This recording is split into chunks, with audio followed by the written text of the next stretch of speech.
Alright.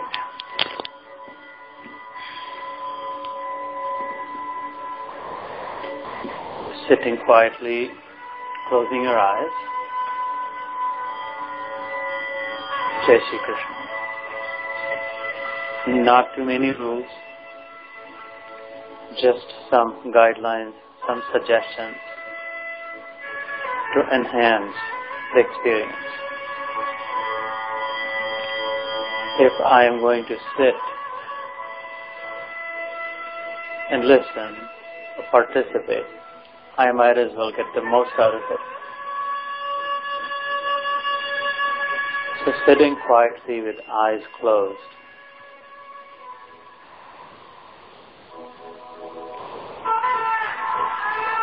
And an open mind. The best qualification of an alive human. A vibrantly open mind. A broad enough intellect that says that maybe it is possible. A razor sharp intellect that says, I will verify myself. I will test it. I will experience it before deciding if it is or isn't.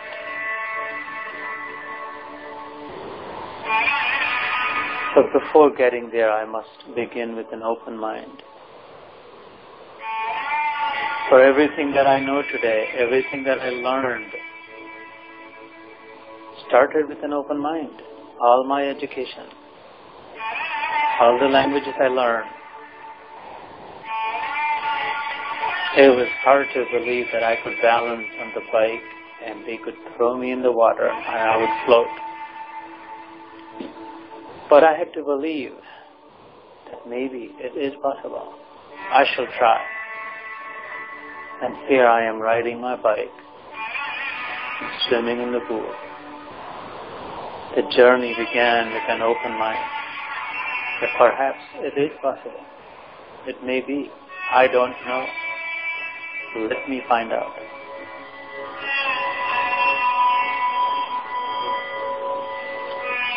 So sitting quietly with eyes closed, not very many rules, suiting myself the way it feels comfortable.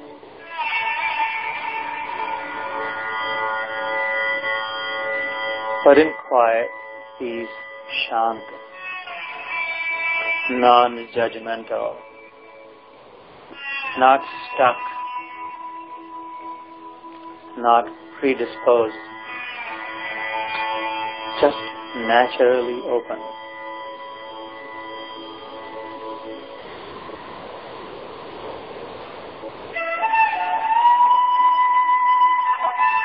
Quiet as if watching the sunrise on a peaceful, isolated beach, looking at the horizon and the big, expansive ocean. A beautiful day. The depth of my quietude. And the gentle water washing my feet as the sun begins to rise.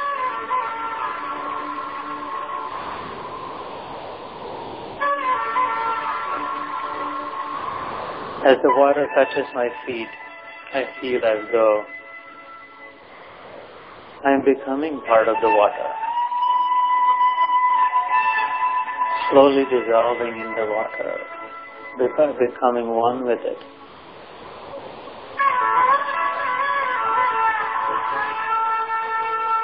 And unbeknownst to me, I begin to flow with it gently as one of the countless ripples. I am in the ocean. one with it.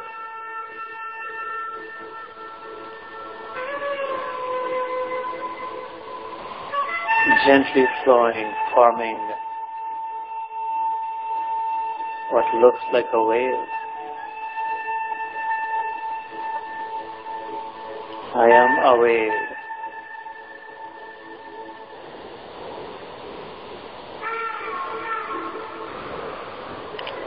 I'm forming my shape. I'm growing in strength. The length of my wave is increasing.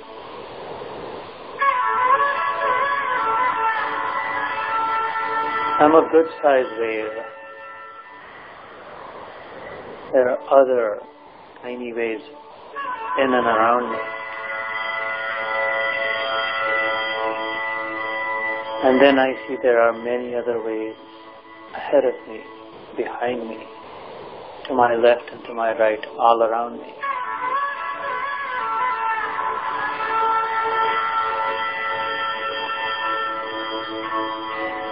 Some are bigger, others are smaller.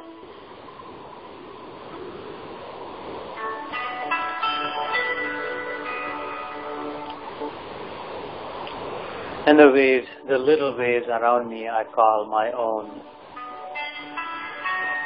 For somehow it feels like they're connected to me. The physical proximity of those tiny waves around me feel as if they are part of me. They are one with me. They are mine. And those waves that are distant, that are farther from me, seem like they are not connected to me, and therefore they are not mine. They are someone else, and they belong to someone else. They are others. Me and mine, they and theirs.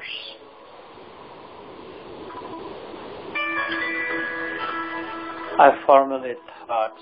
I draw lines, artificial lines in the water. That this is me, this much is mine. That are they, that is all theirs.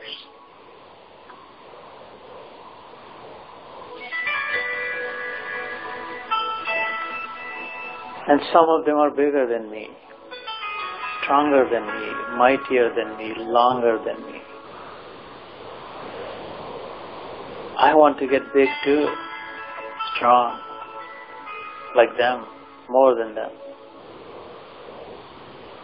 I want my tiny waves to grow in strength as well. And so I further draw lines, solidify my misconception of divisive.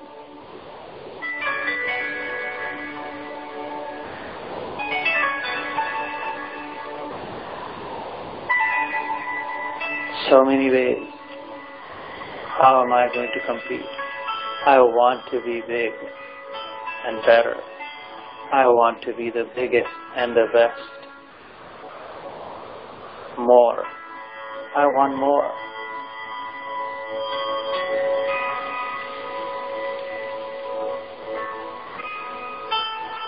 I am pulled up by the gravitational force of the moon and other luminaries.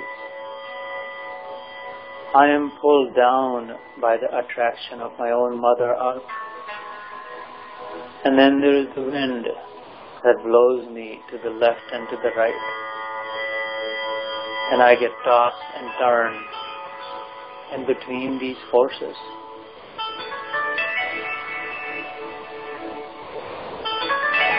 And I crash on a big rock to 1,000 pieces. Where has the wave gone? What happened?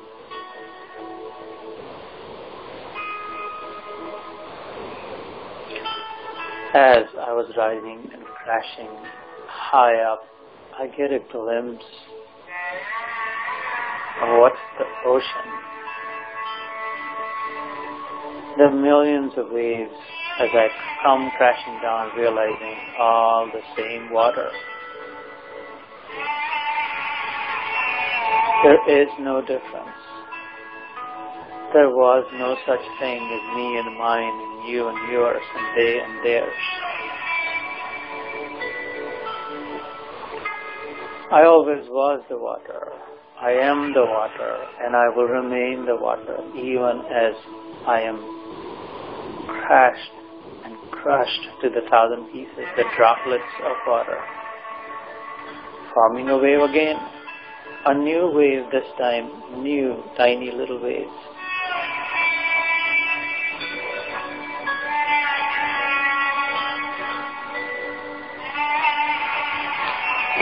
The same water all over again.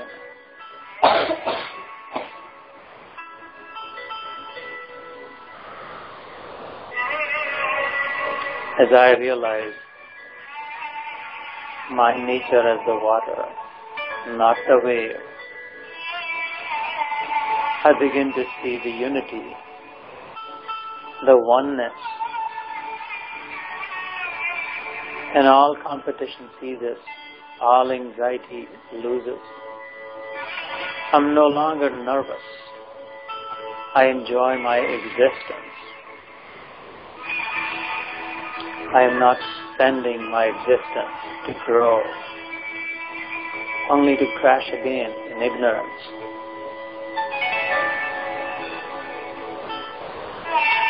I become aware of the moment and of my true self, of my nature in the moment.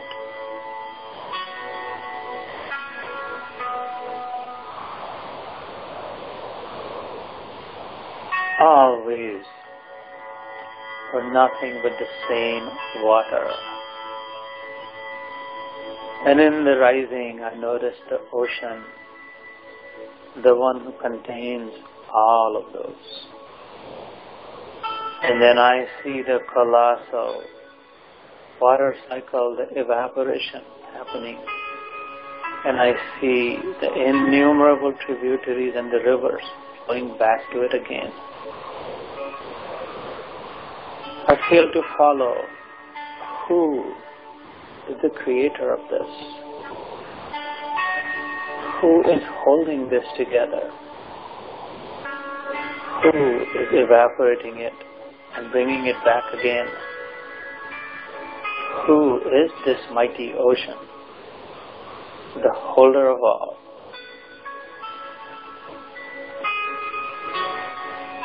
I do not comprehend, but I now know well that I belong to it. I am in it.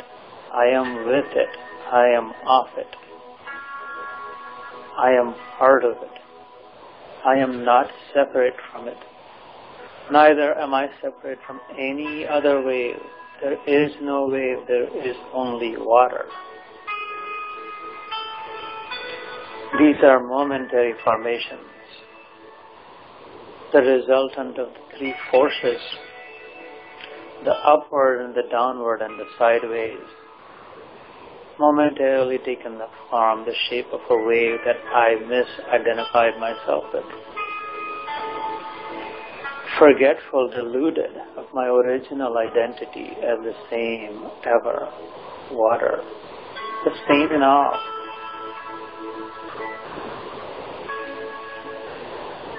I am intrigued with the ocean and the cycle. I understand the what and the how, but not the why. And in my thoughts, I realized the water that was washing my feet as I was standing on the seashore watching the sunrise. This whole experience of becoming one with the water and experiencing the oneness of the entire mass of water was all in my dream. And as I wake up from my dream, I have an epiphany that who was the ocean in my dream? Who were all the innumerable waves in my dream? Who was every grain of sand that I was standing on? Who was the big, beautiful, bold sun that I was watching in my dream? Who was the one whose feet were being washed by the waves? And I have an enlightening moment, a wakeful moment, coming out of the dream that there was none other than me alone. Just as every wave was the same water, momentarily forming different shapes and forms, some longer, some wider, some taller, some weaker, smaller, short-lived, long-lived, some with 100 ripples to it, some with none.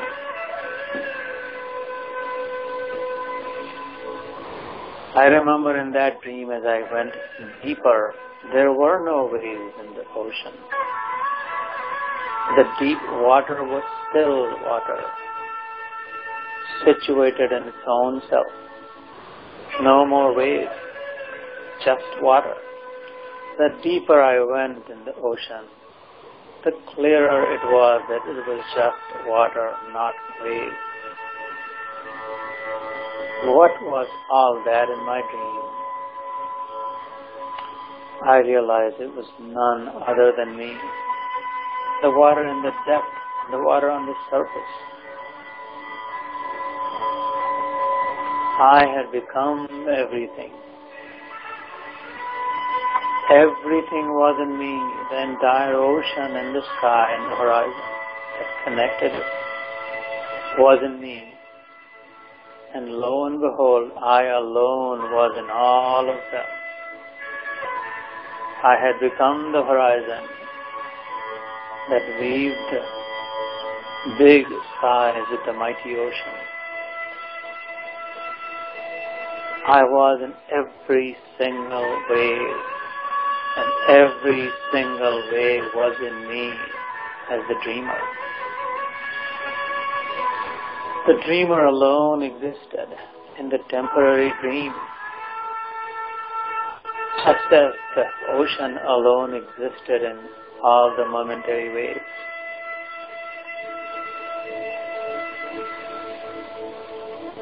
There was no difference. All difference was superficial, outward. In the depth of it, in reality, in truth, it was the one and the same. The dreamer alone.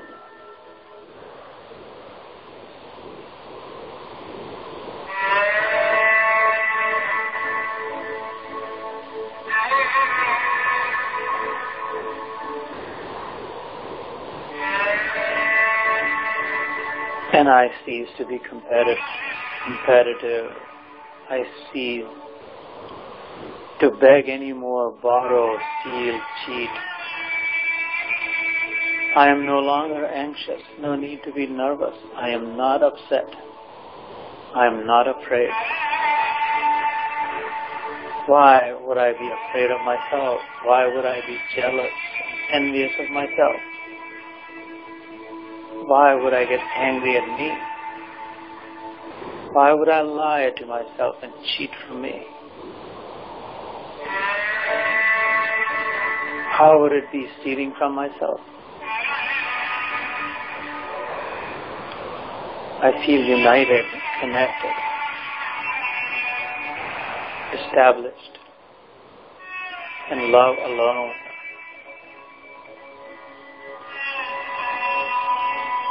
As I open my eyes, a deep resolve of conviction, of experience, that I live to beautify the dream. If I am here, I might as well make it better.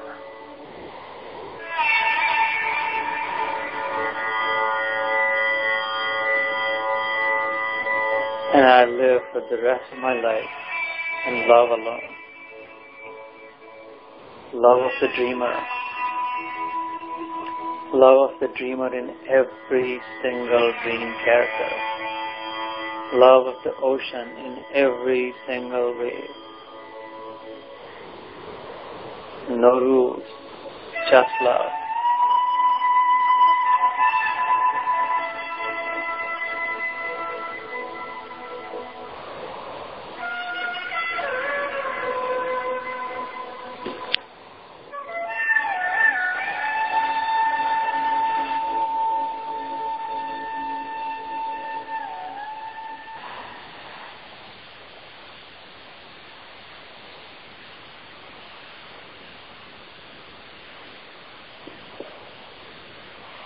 Jai Shri Krishna. Thank you for coming here. Thank you for your time. I really do appreciate it. I value your time very much. I know well the price of your breath, how precious the breaths are, because they are limited, because they are finite. The doctors here know well, much more than I ever could. The time is up. The time is up. Nothing doing, right? And so if I am taking your time, young and old alike, I assure you that I know the worth, the value of it. And I'm humbled by your gift of your precious breath. I'm grateful to you. And especially the kids who have so much life to live ahead of them. And to sit here, I'm very appreciative. So as we said in the beginning, does English work for everyone? English, Hindi? Yeah. So we're here to talk about the Bhagavad Gita. For a number of years we've been doing Bhagavad Gita Yoga, mostly in the DC metro area, some occasional exceptions in other areas such as this one. For the last several years, the most common way has been like going chapter by chapter, essentially, starting with the context of the Gita, where it has come from, how other luminaries have experienced it. We go through what Einstein has said, and Henry David Thoreau has said, and Lord Emerson has said, and some of the other big dignitaries, luminaries, scientists, thinkers, philosophers, Socrates, Aristotle, how they have felt, what they have expressed with and of the Gita. And then we typically go into the names of Sri Krishna and Arjuna in the Gita. Because they were friends, they call each other with different names, just like friends call each other with different names. But each of them has significance. Every word I have felt in Bhagavad Gita is perfect, complete in itself. It's every word as if it's a formula in itself. The mathematician will appreciate this, that in a formula with variables you can plug in any value and get a solution. As many values you plug in, you can potentially have as many solutions out of it, because it's a formula. It's a general formula.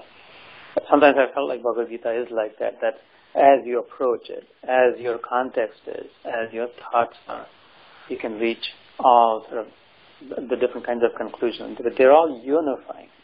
There is a theme of goodness. There is a theme, overarching theme in all of those solutions. The thread is of love. Of the purest kind, unconditional love.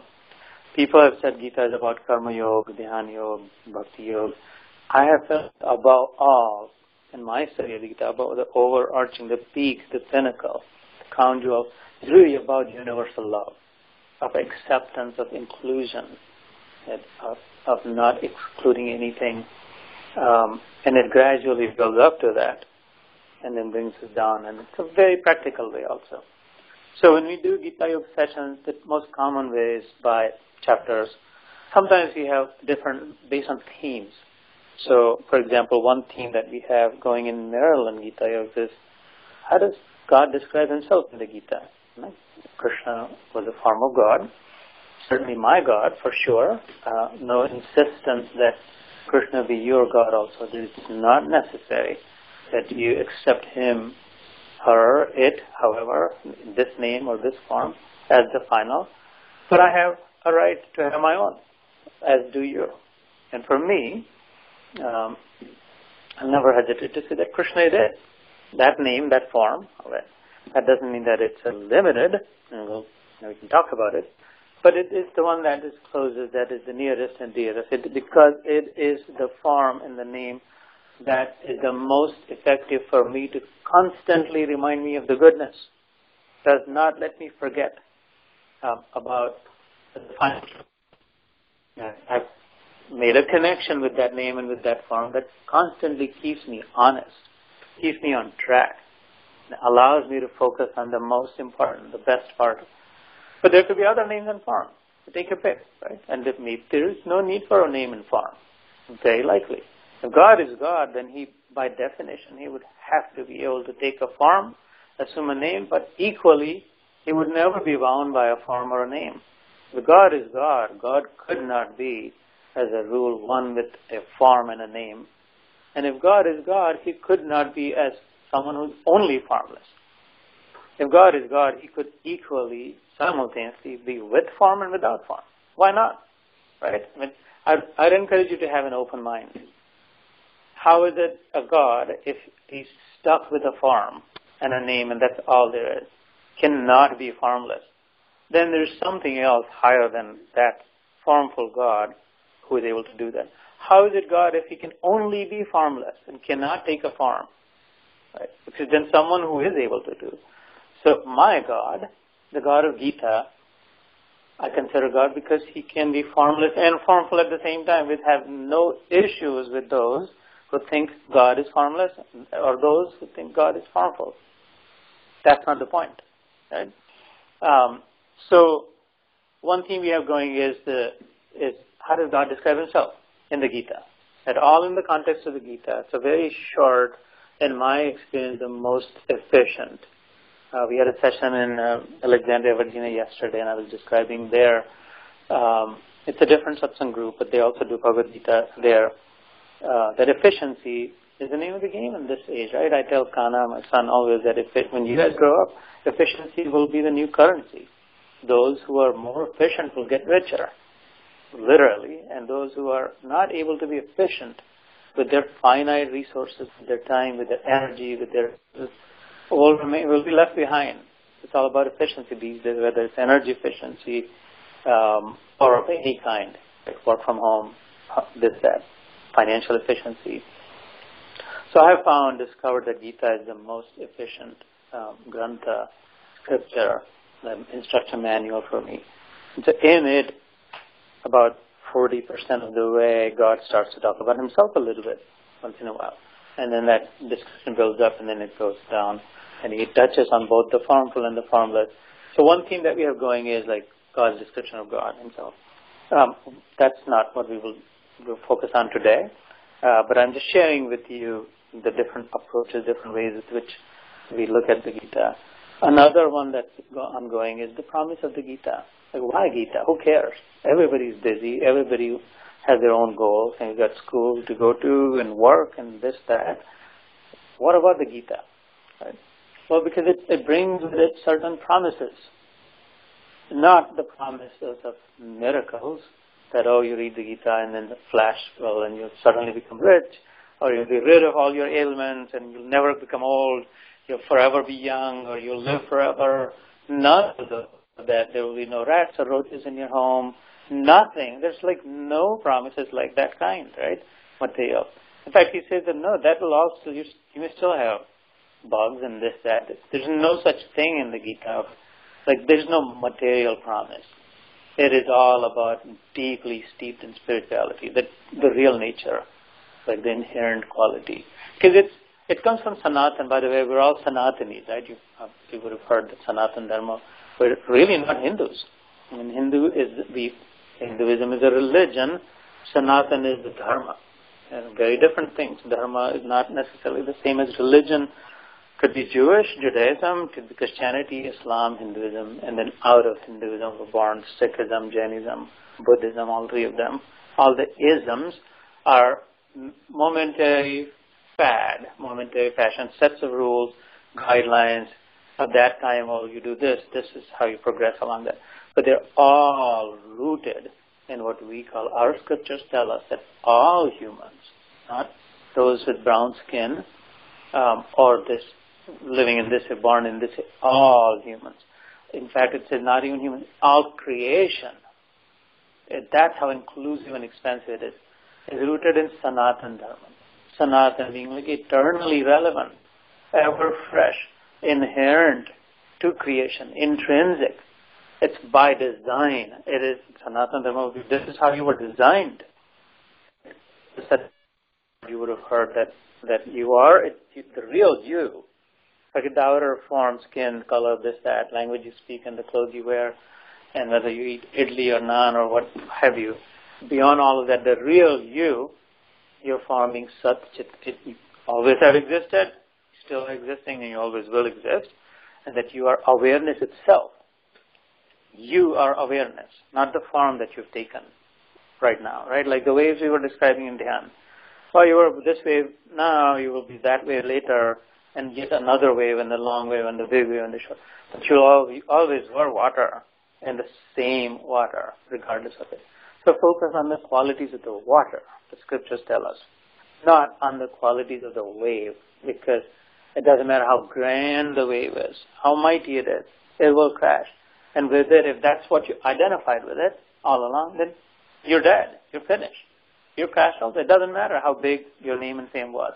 But if you're clever, if you're intelligent and really identify with the substratum, with the reality, with the truth, the higher reality, the depth of it, then there is no such thing as death. There's no perishing of it. It's imperishable, right? So you are awareness itself and your bliss, Ananda, Satchidananda. If I am bliss, then I'm not seeking bliss. I'm giving bliss, right? If I am joy itself, then I'm no longer sugar, doesn't go anywhere to become sweet. Wherever sugar goes, then it becomes sweet.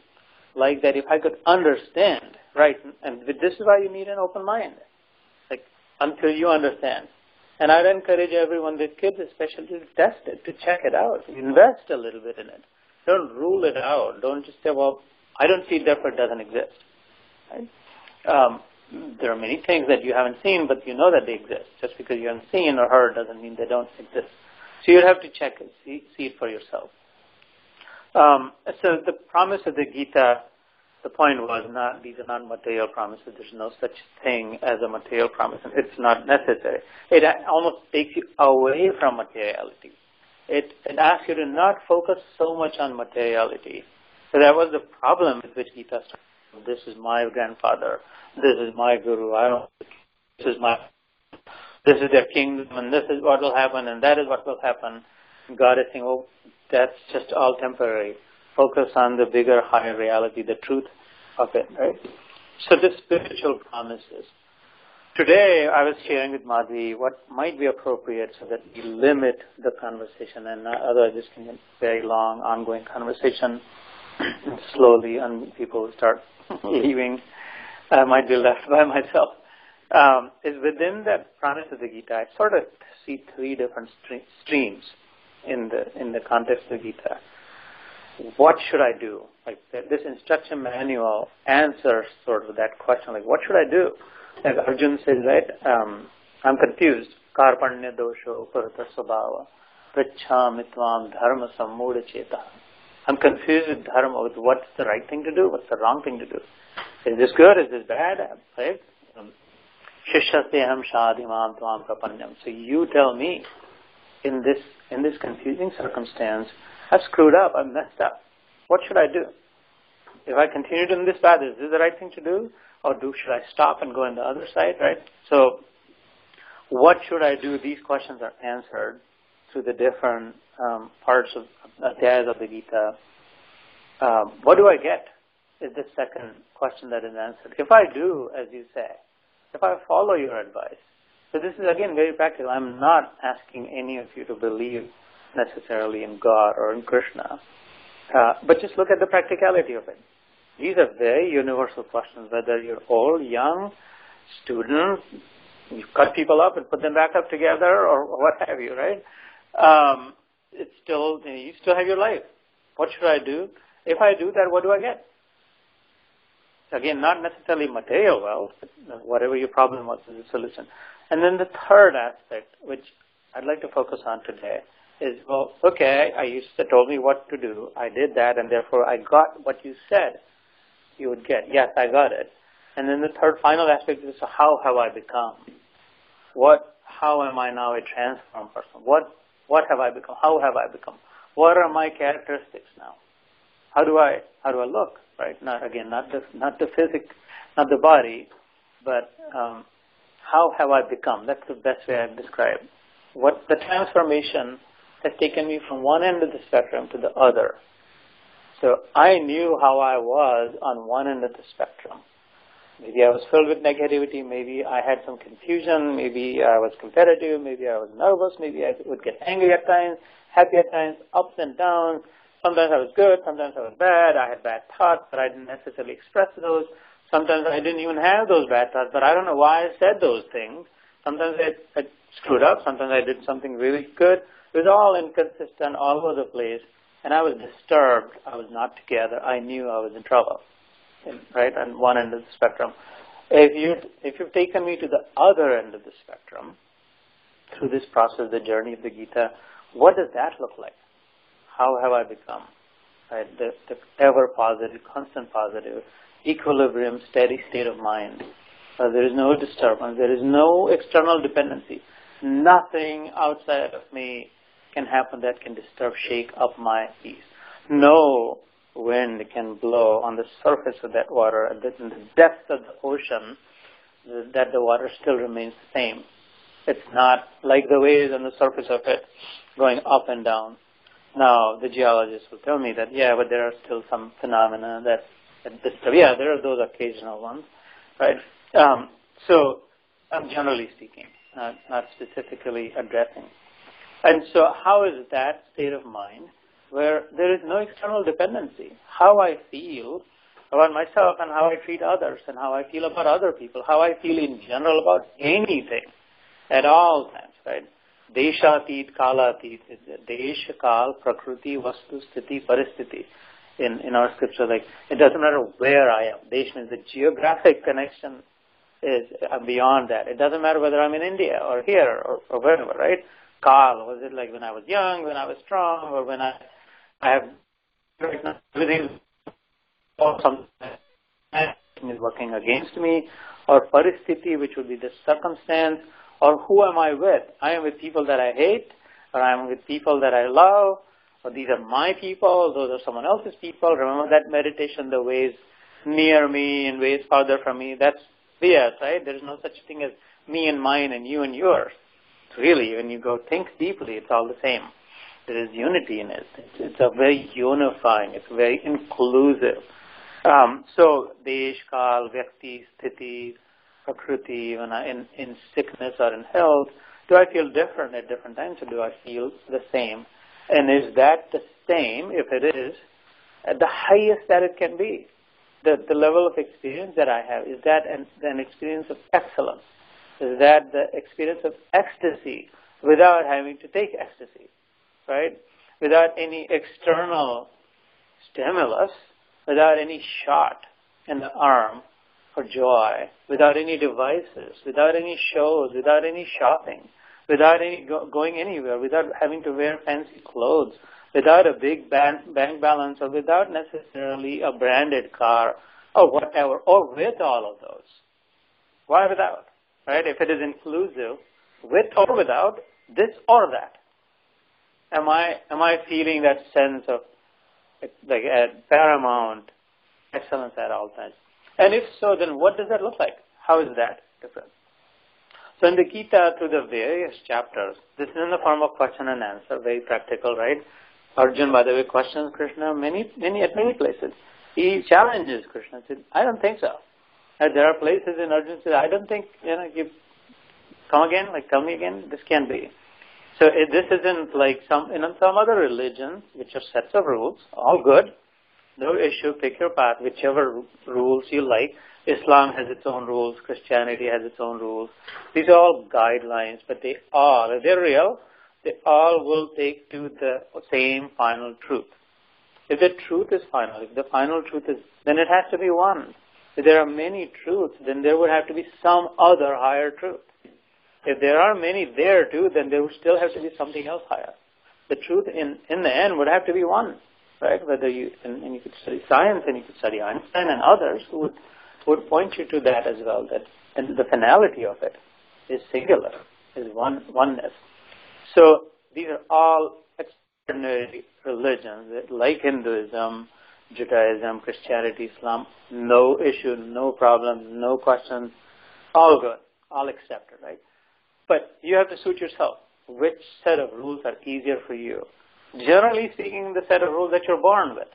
Because for a number of years you sort of get acclimated, get used to it, so it becomes natural. It doesn't have to be that way, right? So check it out. I challenge everyone to test it for yourself, to challenge it and verify it before you accept it, but also before you rule it out. Right? Fair is fair. Before you say, okay, yeah, this makes sense, I would want you to check it out. But also before you say, this can't be, this doesn't make sense. Well, have you tested it? Have you tried it? Have you experienced it? Right? I challenge you. And I'll challenge you because I'm telling you that I have. Right? So I'll just put it out there. So in the form of questioning and answering, there are many places where Arjuna asks and Krishna describes that this is what you, if you follow this, this is what you get, this is how you become.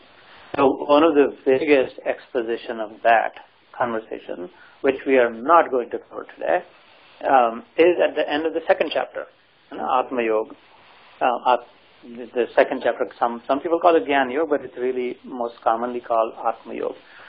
Right off the bat, as they say, in the game of baseball, in the first ball, if it's the home run, puts you way ahead. Right as Arjuna was hurting in the first chapter when Krishna opens his mouth to talk. In the second chapter, it's so right away, he gets right down to the Atma, to the unity, to the real nature.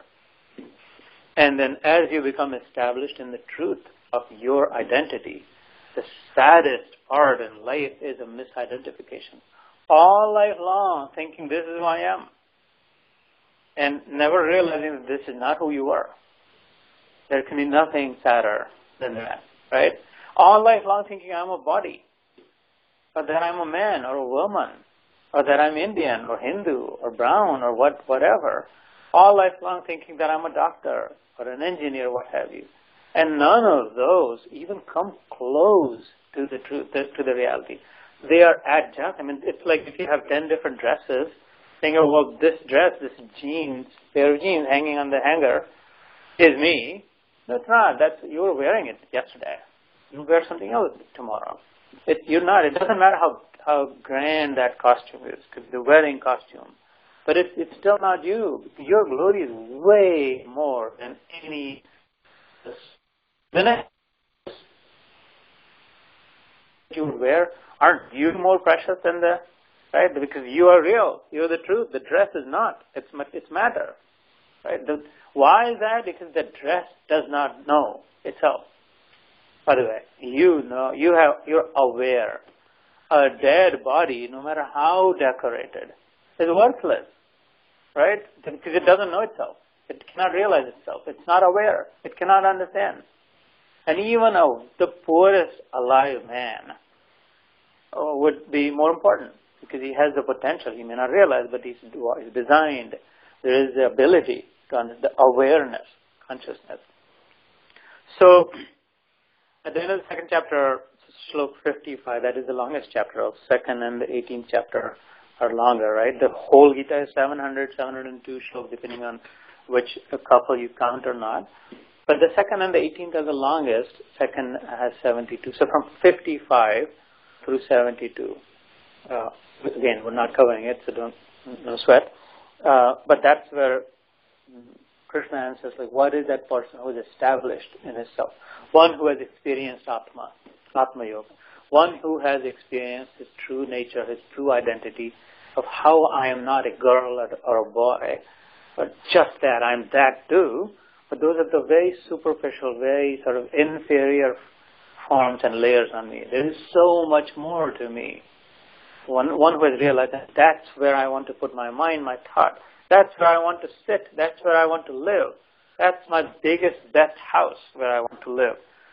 That is Atma, right? That's who I am. What does that person look like? How does he behave? Arjuna asks. The literal questions are, what does he eat? How does he walk? How does he talk?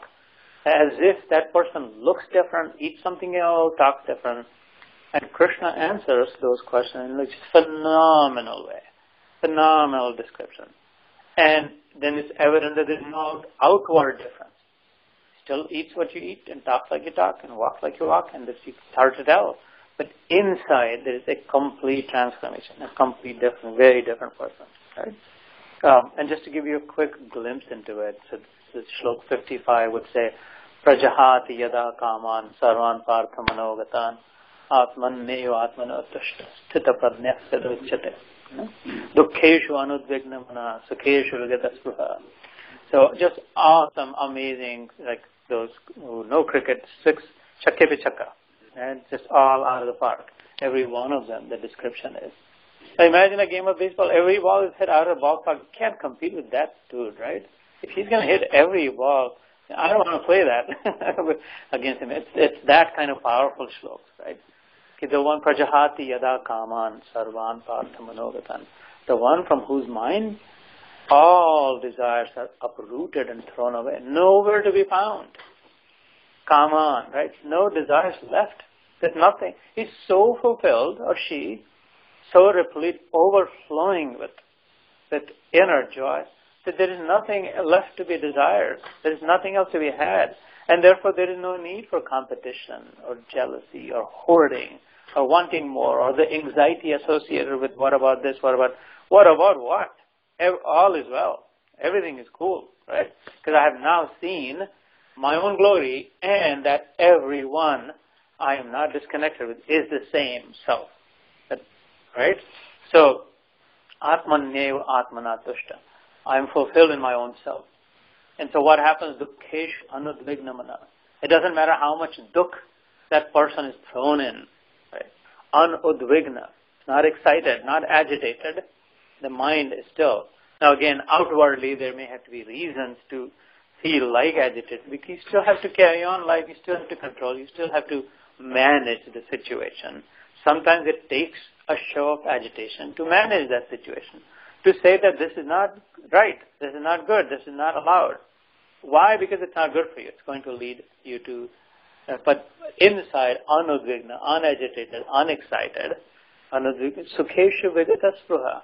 Not salivating like a dog for this sukh and that sukh. At the sight of a bone, not constantly, oh, maybe I'll get this, maybe I'll get this. Yeah, I want that, I want more. You want nothing. You got everything. Everything belongs to you, and everything is in you, and you are in everything.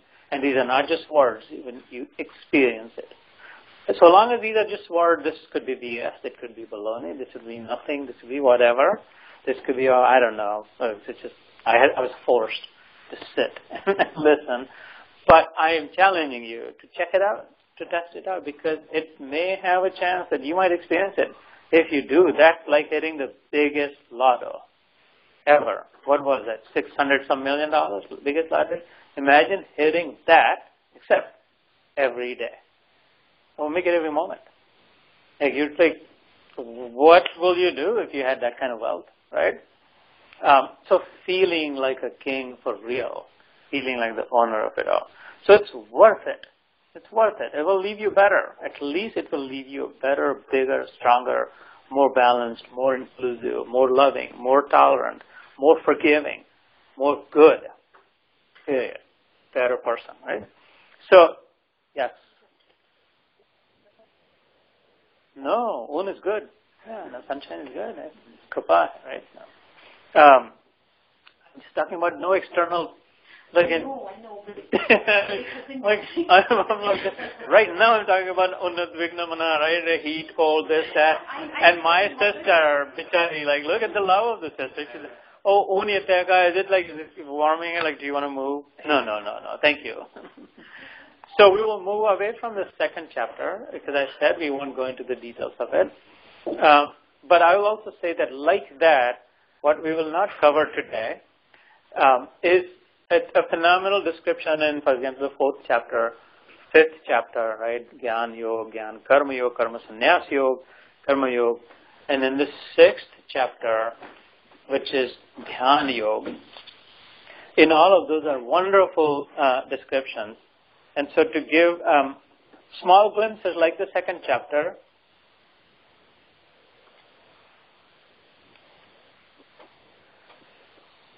भैया ऊपर बैठे? No, please. अरे नहीं. Okay. तो फिर तकिया ले ले नीचे, otherwise. You want to give pillow to your dad? Yeah.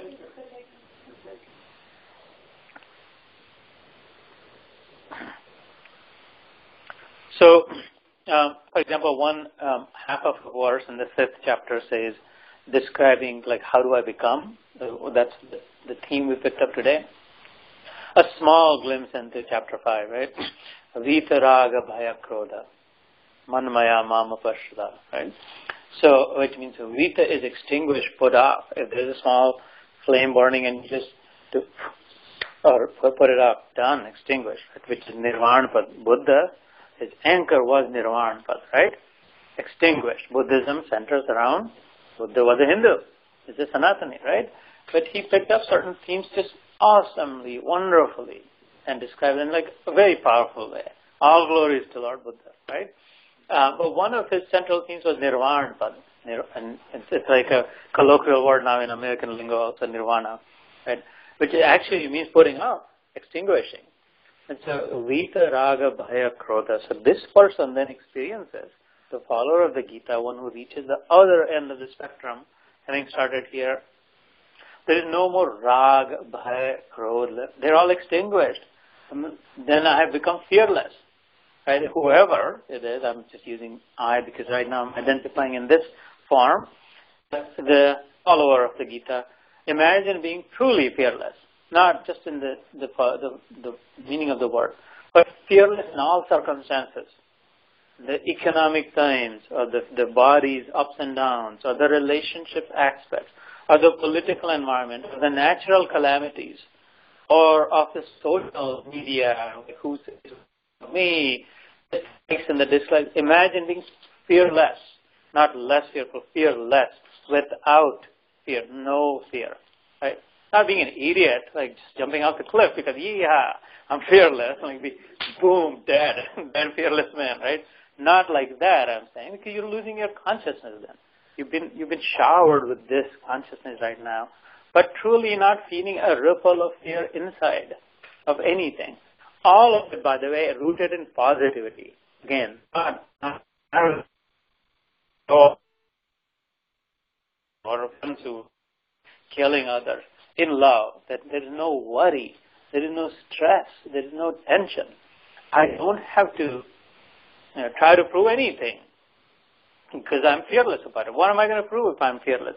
So Vita, Raga, Bhaya was here, Krodha, extinguished, all anger put off. There is no anger to be felt or seen because there is not. Again, not the external show of anger, because sometimes you have to have that. Because again, you have to manage the situation in a decent, meaningful way. But inside, when you're not feeling any anger, you feel anger because only when whatever you want did not happen, right? If you don't do what I think you should do, then I might become angry. If I don't get what I wanted, I might become angry. Or if any other challenging, fearful circumstances come up that I'm not able to control, I might get angry. I might get angry with you, or I might get angry with myself or someone else, right? But when none of those situations exist, I actually don't need or want anything, or I'm not concerned about you having more than me, or if it doesn't matter to me whether you listen to me or not. If not only it doesn't matter, it is all fine.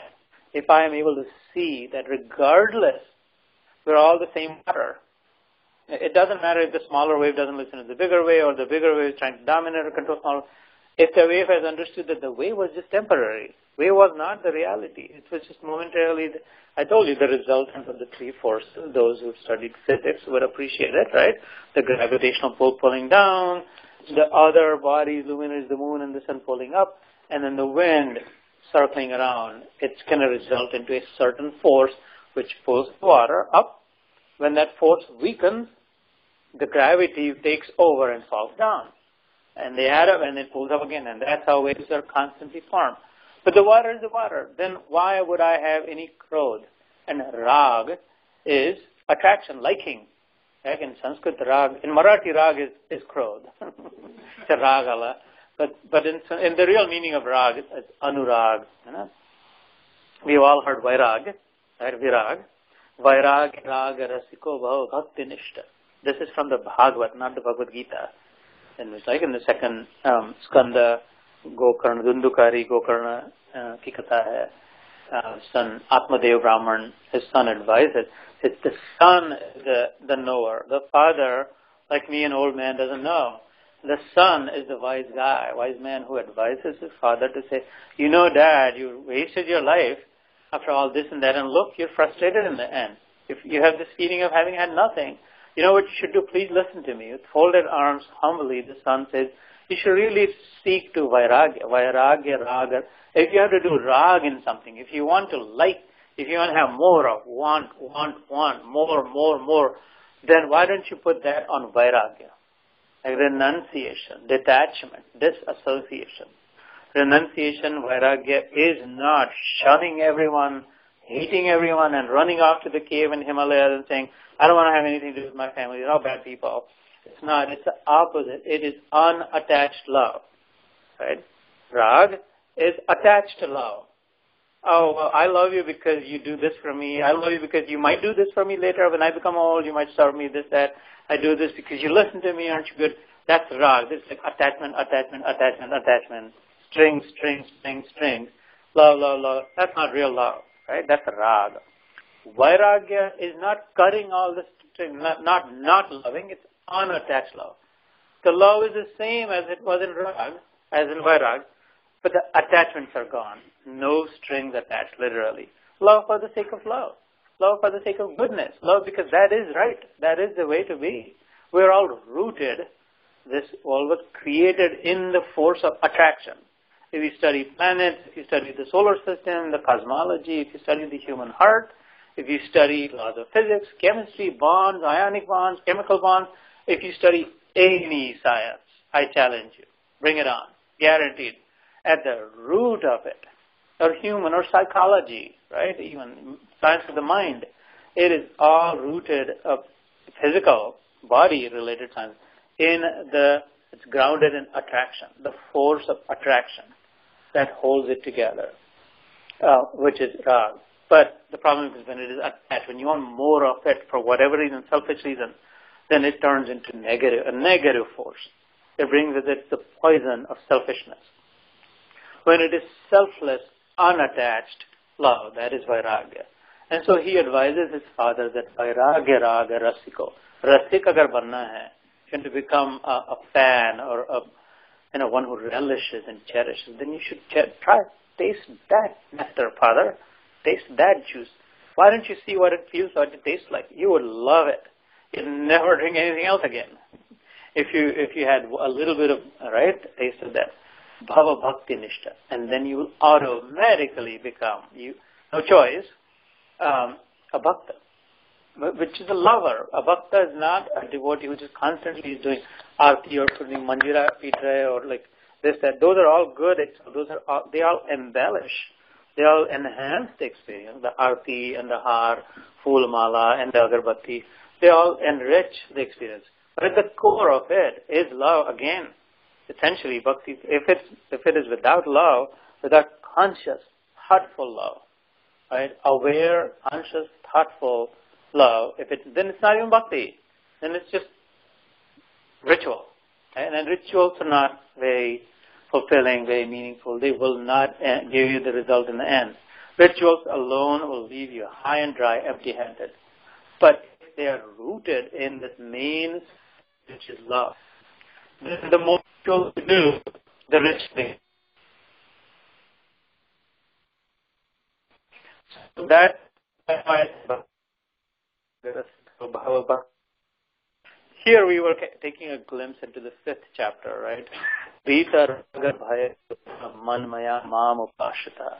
So we will leave that manmaya mam upashita part today because Krishna says that then you naturally become like me and you like me.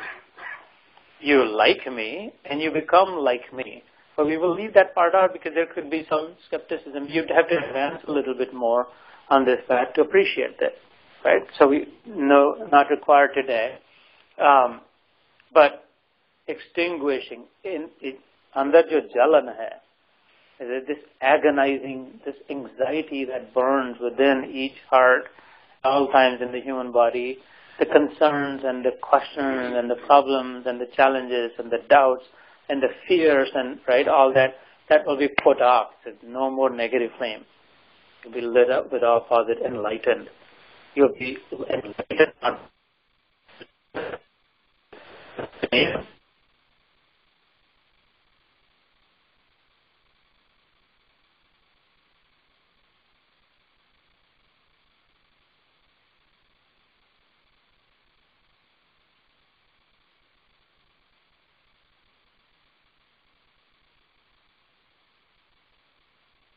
around it, it's not necessarily going to put up. So that's in the 5th chapter. 6th chapter is super extraordinary. I could not describe. Every time I read the 6th chapter, I've said this before, I feel like I'm holding the sun in my hand. It burns me as if I don't know what to do with it. I don't know how to handle it. I am incapable. I have no power to handle the 6th chapter. That's how awesome, amazing, powerful it is.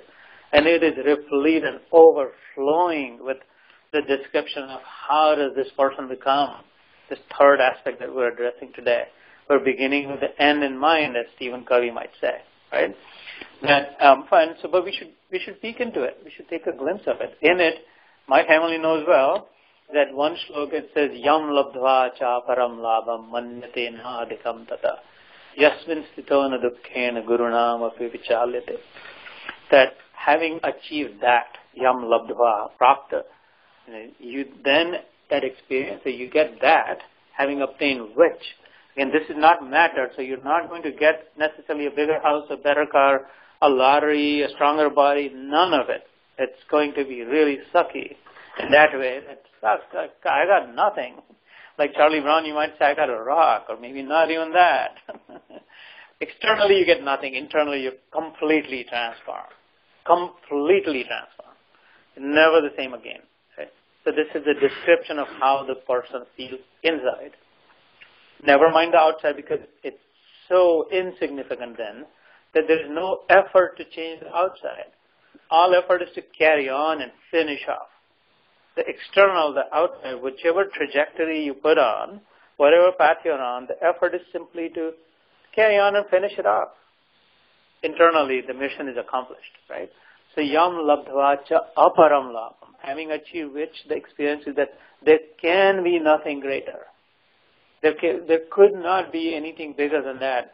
That truly the person would be able to say, if Steve Jobs and Mark Zuckerberg, Larry Bezos and Warren Buffett and Bill Gates, these 5 people came and said, hey, we will together somehow put up this fund, all of wealth, we'll trade that for what you got. Will you trade it? Will you give me what you have? And all 5 of us will put everything we've got together. A couple of them are dead. I think one of them at least that was old. But what would I do? I mean, you're very welcome to have what I have. I want you to have what I have. I live to give what I have. That is the only purpose of my life, to give what I have to anyone who cares, anyone who wants. But there's no need for you to give me what you have. What am I going to do with it? I already have 1,000 times more and more. There's no count, right? Because it's overflowing with joy. Because all the wealth is going to ultimately bring you the experience of joy. That's what you crave, whatever it is. However, joy of helping others, joy of charity, joy of scientific research, joy of success, joy of power, joy of name, fame, whatever, joy of long life, right? In the end, that's going to be that fulfilling, cheerful joy. I got that already. All 5 of you probably had less than combined. So then take everything from me, but don't bother leaving anything behind from me, right? That's that description of yam labdva cha aparam labham manyate na adhikam tada. There can be nothing greater. Yasmin stito na dukkhena. Situated, sitting in that place, on that throne, inside, again. Gurunam api vicha. Guru means big. So even the greatest, biggest danger, biggest calamity, biggest insult that can be hurled at you by your own, biggest threat of, police, people, court, FBI, CIA, military, whatever threat you can imagine, would not freak you out, would not shake you up, that you would be still cool-headed. You would still be the same. The idea is you'd still be the same. Not depressed, never be depressed, but not be overexcited, over-agitated, not be shaken up.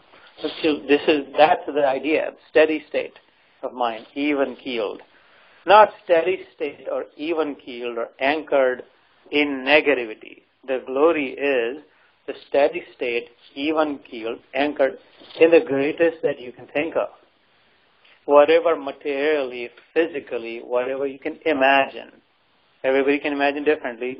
Whatever each one of you can imagine, that Once I get this degree, that, whatever is your greatest, right? Retirement plan, moving to India, vacation home, whatever it is, going to the moon, all of those, having reached all that, that will be the most ecstatic moment.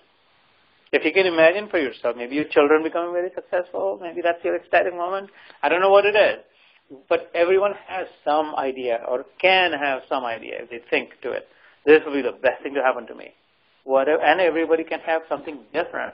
People can have opposite ecstatic ideas, right? This thing happened to me could be this. I'm saying this is such an inclusive religion or Sanatana Dharma that it has a place for all. There is no such thing as excluded. There is no such thing as absolute good or absolute bad. It's in it. It's all reality and all relative in the context of the absolute. So once you get that anchor, if you can keep that steady state, that highest ecstasy point, and better still, effortlessly, this keeps getting better. It almost sounds like too good to be true, which is why you must test it. Our religion provokes us to go do it. Chareveti, right? In the Upanishads it said that you must walk and find for yourself. Uttishta jagrata prata varanya bodhata. Or the other Upanishad would say, get up, start walking, find out for yourself.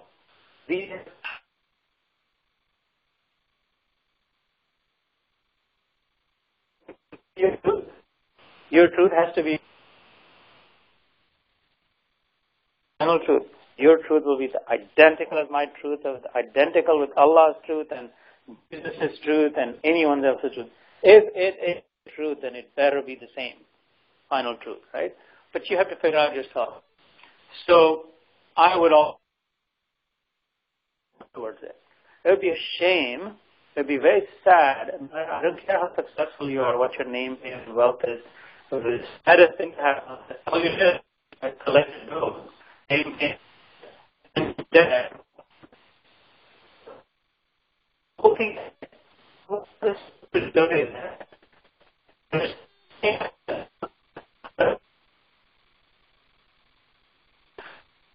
there was all this row, big deal.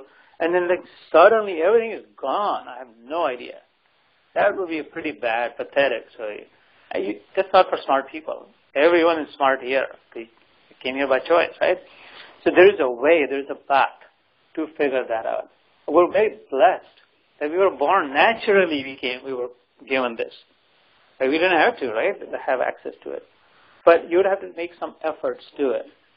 So that's in the 6th chapter. Yomam pashyati sarvatra sarvam chamai pashyati tasyaham na pranashyami sachame na pranashyati. So the Emerson Thoreau, right? One was a disciple, Thoreau was the guru, and Emerson was his disciple. They would jump up with joy anytime. They were ardent followers of the Gita, by the way. Super high quality thinkers. And they would pass out almost. You could see they would pass out when you chant. That I'm able to see the same in everyone. And I'm able to identify with that there is no difference. Like the wave and the water example. Yo mam, God is saying, me, yo is he who is able to see, pashyati is to see, sarvatra, one who is able to see me in all, and all in me. For him, I am not invisible, and he can see that I'm looking at him also. That he has a direct darshan of me, and he's able to see that I'm also looking back at him. So just like I was describing in a dream, like all the 1,000 dream characters are in the dreamer, right? Right? They were all created in the dreamer's head. The dreamer's ability to dream propped the characters up for an hour. And then when they fold down at 3 o'clock, they go back in the dreamer's ability. That, by the way, in our scripture, there are good, deep words for it. So, dreamer is Bhagavan. And you say Bhagavan is the ultimate final, whoever has that. His ability to dream is called Brahma, right? Because it's a uniform, intangible quality. And all the 1,000 dream characters that are created out of the Srishti, the universe, the cosmos, that have an appearance momentarily. When you dream at 2 a.m. and the dream finishes at 3, Where were all those things before 2 a.m. in your head? What happened? Where did they come from? Who put them in your head? Right? Where did they go after 3 o'clock? When the dream ended in the morning, 3 a.m., where did they all go? And who was it between 2 and 3? Who were all those people, the bike and the mountain and the people, right? You alone used your ability to dream to create, prop them up, and then dissolve them. Like that in the 6th chapter. There are other chapters, obviously. These are planted in different places. But 2 other places where this also comes are in the 13th and the 14th chapter. The 13th chapter is Kshetra Kshetragya Vibhaga Yoga. It's a very clear definition of you, the real you, as the witness, as the observer, as the sakshi, as they say, right? And the rest as the field. Anything that is outside of you as a field, and you're the observer of the field. Kshetra is field, Kshetragya, Gya is Jnana, the one who knows by seeing. So, including your body is said to be a field. You see your body, therefore you're not the body. You're the seer, you're the observer, you're the witness. You are still someone else, someone different. You see everything outside of your body, including your body. And so who is the observer? Who are you, the witness of it all? Who are you, the observer? This is a very scientific inquiry into your true identity, into your real identity. What a shame, what a horrible way to live all life along, with all the titles you got and the wealth that Solomon spoke, and that you were not. And that if you were, then you were truly dead and you had to be burned or buried in it, and never realizing who the real person that I was. So in it is some description that I might read a little bit of the person who is at the other end of the spectrum. And then in the 14th chapter, the last few shlokas of the 14th chapter, Gunatraya Vibhaga Yoga. In the beginning, the resultant force that I described, there is an upward pull, there is a downward pull, and then there is a circular motion, right? Again, simple physics. And depending on which one is stronger, at any given time, the resultant would be, if there's only one that is strong, then it will go up. If the strongest is the downward pull, it will go down. If the strongest is the lateral, then it will just keep rolling. Most often, they're all sort of balanced and they all have their own strengths. And so the soul, as if, is going tossed and turned, going here and there and there and there, not knowing where and why, right? So there are 3 forces. Traya is 3. Guna is their qualities, their inherent nature, their design. This is how they are. And those 3 are Sattva, Raja, and Tama, right? Sattvika is goodness, someone who would want to take you up, pull you up. Rise at water, you up high. Why? So that you're able to look around as a wave. Oh my God, all the millions of waves, they're all the same. They're all like me. We're all the same. The water itself, before you come crashing down, if you're able to see that there is no difference, I don't have to worry. It's all as well. So that's Sattva Guna, the one that will propel you to rise above, will make you better, greater, higher, stronger, bigger, calmer, quieter, more loving, more tolerant, more forgiving. In other words, taking you closer to your real nature of goodness. That is the truth is rooted in goodness. If it takes you to that Sattvika, Tamasika would be the opposite of it. Like really, either through inertia, through ignorance, through like indifference, apathy. I don't care. I don't want to do anything. I don't want to do anything. I don't want to know anything. I don't want to read anything. I just don't, leave me alone, like a stone. Right? For 10,000 years, that stone, you think you got this house now, but the stone had it before. It was just still there, right? Apathetic, unaware, whatever, it doesn't matter, right? Either that or doing opposite. Pravritti, thinking, no, I don't believe it, I'm going to do opposite of it. That's Tamasikta. And the Rajasikta in between would be more, not this, I don't know, maybe this, maybe that. Constantly jumping around, trying to collect more, and never settling down on one thing and saying, okay, this is enough.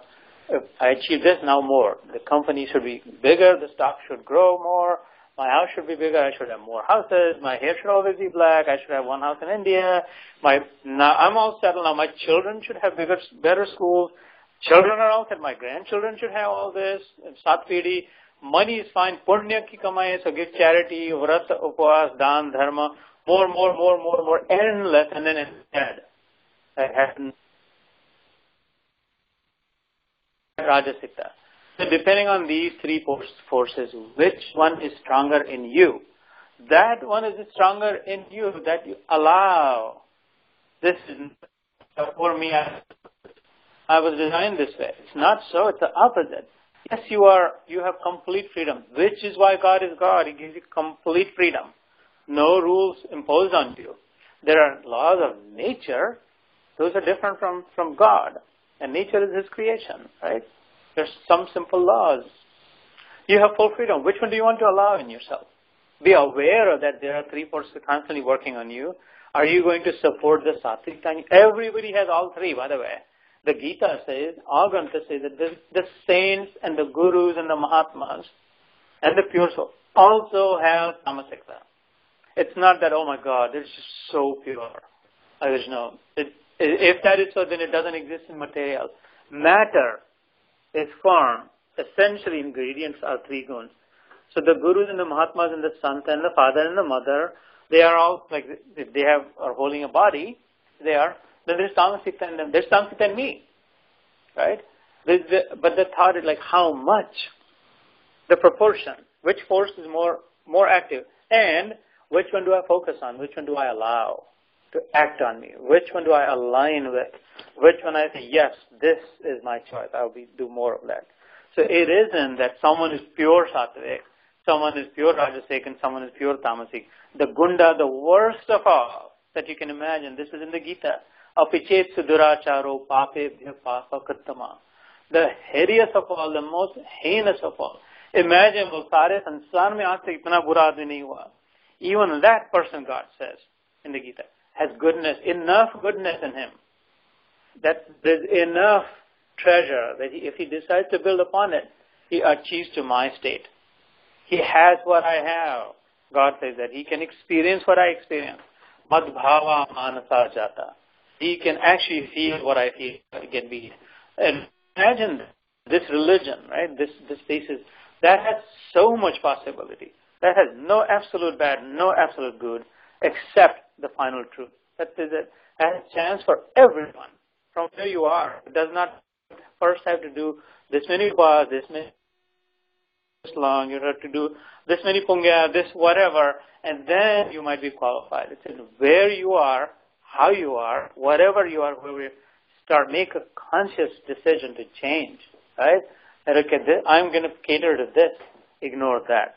And then you start in yourself, watch within yourself the slow transformation happening. That is a powerful religion for me. That allows me, that accepts me who I am, how I am, where I am, with all my baggage, with all my badness and the goodness and the likes and the dislikes, and then starts to wash me, clean me, and propel me. And it does, and it has.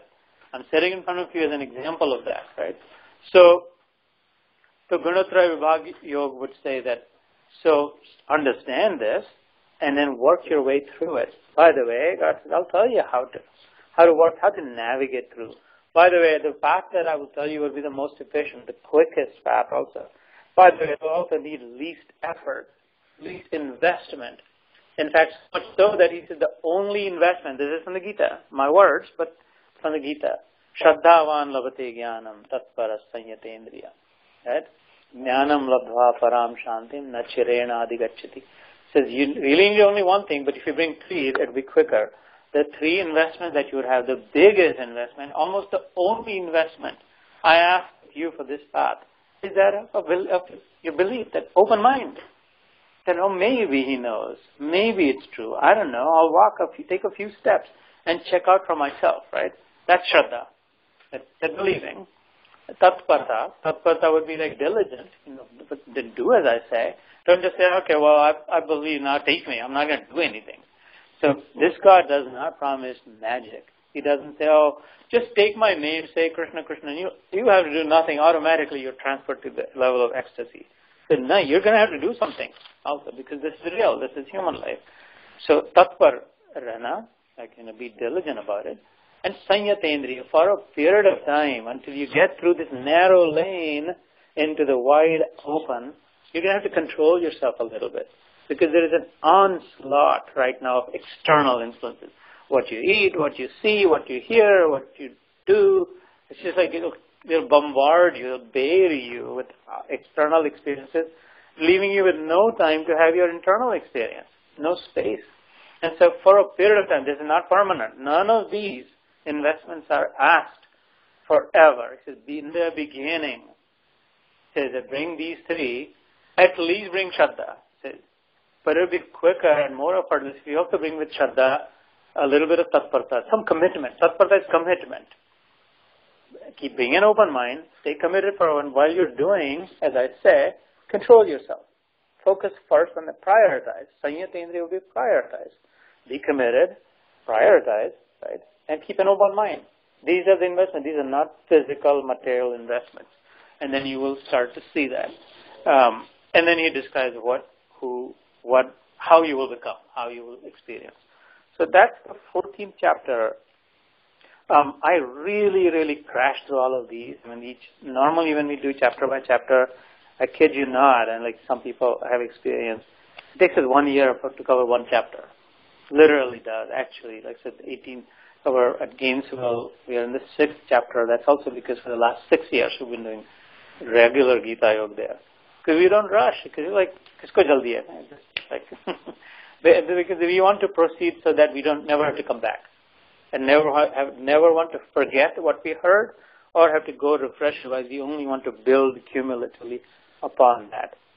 With 84 lakh, like 8.4 million lives, if I waited for this, and who has that? Like, what's one more life, right? Keep going. Might as well just take a little more time. But this time, it will hit the bullseye. By God, it will. I'm not going to go around again. This is it, right? We're going to hit it. Gita, it makes you hit it. You just ride the wave. So how are we doing on time? We have to go. No, please, of course. Continue. Yeah. No, yeah. Well, thank you for gracing us with your presence. It was very good to know you. Maybe your path will cross again, and we'd love to. Yeah. You're based in Maryland? Virginia. Yeah, last 25 years more. Yeah. DC. Live in Virginia, work in DC. Yeah. That's the life, yeah. Yeah, that's the life. Okay, well, great. Have a wonderful life.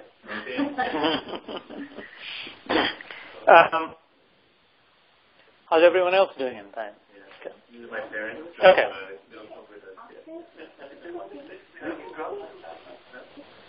We can drop them.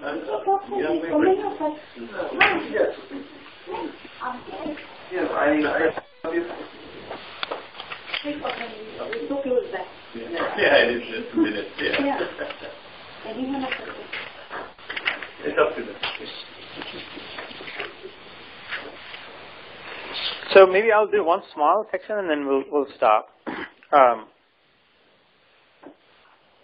What I might do is, in the 14th chapter would have taken a little bit longer, so I'll skip that. We'll do that some other time. A few attributes that are in the 13th chapter we'll pick up, and then we'll stop, and then we'll go around a little bit sharing our thoughts as well. In the 13th chapter, in the context of describing Gyan, Kshetra Kshetragya Vibhag Yoga, in the context of that, God cites some qualities of this, the person who has reached closer to the other end of the spectrum. The other end of the spectrum is better because it is more inclusive. Again, it has place for everyone. It hates no one. It doesn't say this is bad or good or that. It is not stuck, in other words. It doesn't say that, it has to be this way or it is only this way. It is the opposite. It says, like, always is possible. If it is the most expensive, right? And it's in there, in it accommodates all. So, uske lakshana, like, what does that feel like? What are some of the characteristics of that? We'll touch on those and we'll stop. Okay, fair? amanitvam adambitvam ahinsam kshantirarjavam acharya upasanam shaucham stairyam atma vinigraha indriyartheshu vairagyam anahankara evasa janma mrityu jara vyadi dukkha dosha anudarshanam asaktir anabhishvanga putradara grahadishu nityam ch samachittatvam ishta anishta upapartishu adhyatma jnana nityatvam tattva jnanatha darshanam etad jnanam, and then he carries on that the one who has experienced so amanitvam, right, like shrestata ka abhav, not thinking of herself or himself as superior than any other creature, not just human, not just fellow being, regardless of how many degrees, how much wealth or how much name, fame, prowess, might you have. The person then realizes that it's actually two things, that this is all, whatever I have belongs to everyone because there is oneness, and also better still is that it really belongs to the final, the real owner. I, as identifying in my body, is not the real proprietor, not the final owner of it. And therefore, humility, in other words, amanitvam, the first striking characteristic God says, the more you know the truth, closer, the humbler you become. Because it is so overwhelming. The truth and reality is so mind-bogglingly overwhelming that the more it opens out, it just amazes, shocks you. It also shows you what we have been thinking about ourselves, how little, how infinitesimal, how small, how insignificant, that finite that we were thinking of ourselves are in the grand scheme of the fullness of it. So the first characteristic is amanitvam. Amanitvam adambitvam. Dambha is drama, pretentious. Adambitvam is natural, real, right? And so you say, be real, be natural, be yourself. You're cool the way you are. It's completely, totally fine. No need to change, no need to behave differently, no need to dress differently, no need to eat something different than what you're used to, what you like. Don't focus there. Don't focus your energy, time, attention on external. How should I wear? How should I belong? You belong, it's fine. You don't belong, it's fine. You're cool. First focus on how really cool you are, the way you are. So in other words, no need for drama. No need for pretension. That's adamba, right? Damba is the opposite. Damba is drama. So, amanitvam, adambitvam, ahimsa. No need for violence. Not obviously physical violence only, but no need to insult, degrade, disparage, show someone else down so that you look higher, bigger, smarter. Dude, if you knew how smart you really are, how big, high you really are, you'd include everyone only in love, right? So focus the same negative energy on identifying the by the same positivity in everything else. So don't be so sure, don't be so confident that you're someone else. That's the small it's the same water comes the way with the momentary form. The good dream character and the bad dream character, they're all still the same dreamer. Momentarily, someone has taken system. There is no such thing as real big or real small or good or bad. In the realm of the absolute, this is relative, right? Relative comes and it stays for a while and then perishes. And so it's not obviously permanent. So amanitvam, adambitvam, ahinsam, shanti. So shanti, if it was just shanti, that would be peace, peaceful. But shanti, this is a very fine nuance in the word. Brings it to just peace, not like the peace of a dead man or of the peace of a stone. And shanti, kshamashil, aware shanti. Like the forgiving shanti. You insult me, or you steal from me, or you do something that it really takes away something from me. Am I still able to forgive you? Am I shanta in that way? That I'm ever forgiving shanti, tolerant shanti, aware shanti, in knowledge shanti. That is called kshanti, right? So amanitvam, adambitvam, ahimsa, kshantim, arjavam. Arjav is like again the simplicity. So being very simple spoken, simple minded, you see what you get.